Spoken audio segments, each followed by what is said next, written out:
already tried to sell this property. That's what most people watching this video have in common.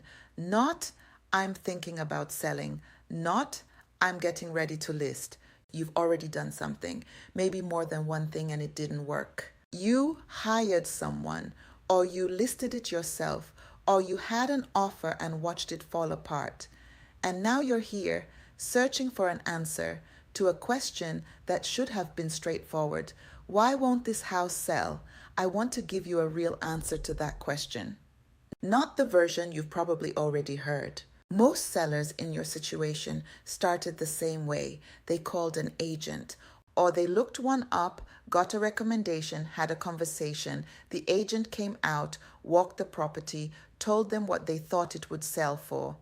Maybe that number felt a little low. Maybe it felt about right. Either way, there was a plan. The listing went up, the photos got taken, and then something happened or nothing happened. It sat longer than the agent said it would, or someone came through, made an offer, and the deal fell apart. Financing, inspection, something the buyer's lender wouldn't approve.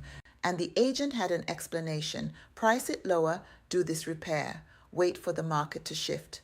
So you did one of those things, and the result was the same. Here's what I want you to notice about that sequence. Every explanation pointed back at the property, or the price, or the timing. Not once did the explanation point at the process itself. So you tried again, different agent, maybe, or the same one with a new strategy, and this time you did more. You made a repair you weren't sure you could afford, or you dropped the price further than felt right, or you staged it, cleaned it up, did everything the checklist said, and either it still didn't sell or it got an offer, and that offer fell through too. Different reason, same result.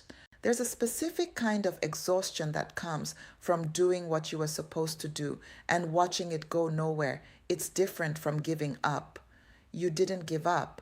You tried more than once, but somewhere in the second or third attempt, something shifted. It stopped feeling like a problem you just hadn't solved yet. It started feeling like a problem that might not be solvable. That shift from frustration to doubt is important because that's not a feeling about the property.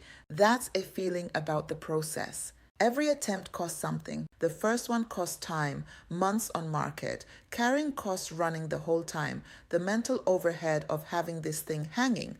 The second one cost more than that. You spent money you may not have had on repairs or updates that were supposed to make the difference. You reduced the price and you absorbed the emotional cost of getting your hopes up again and watching it fall through. By the third attempt, if there was a third, the cost was different. It was harder to feel motivated, harder to believe the next thing would work. You went through the motions because stopping felt like giving up, but you weren't fully convinced it was going to go anywhere. The accumulation is not a character flaw. It's what happens when someone follows every instruction they were given and keeps getting the same result. The carrying costs kept running through all of it. The property taxes, the insurance, the maintenance on a place you're not living in, the payments, if there were payments. Every month that passed was another month of that math, and the math doesn't pause while you figure out what to do next. Here is what every explanation you've been given has had in common. They all assumed the right process was already in use. When the agent said lower the price, they were assuming the conventional buyer pool was the right buyer pool. When they said fix the kitchen, they were assuming a retail-ready property was the goal.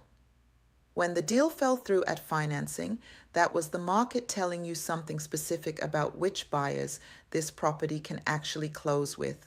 None of those explanations were wrong exactly.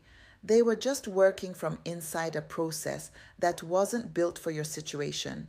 The traditional sales process, list it, find a buyer, close, was designed for a specific type of property in a specific type of situation. A retail-ready property, a buyer who qualifies for conventional financing, a deal without complexity, When the deal has complexity, condition that doesn't meet lender standards, financial complications, a situation that doesn't fit into a standard transaction, the traditional process doesn't bend to accommodate it. It just produces the same result.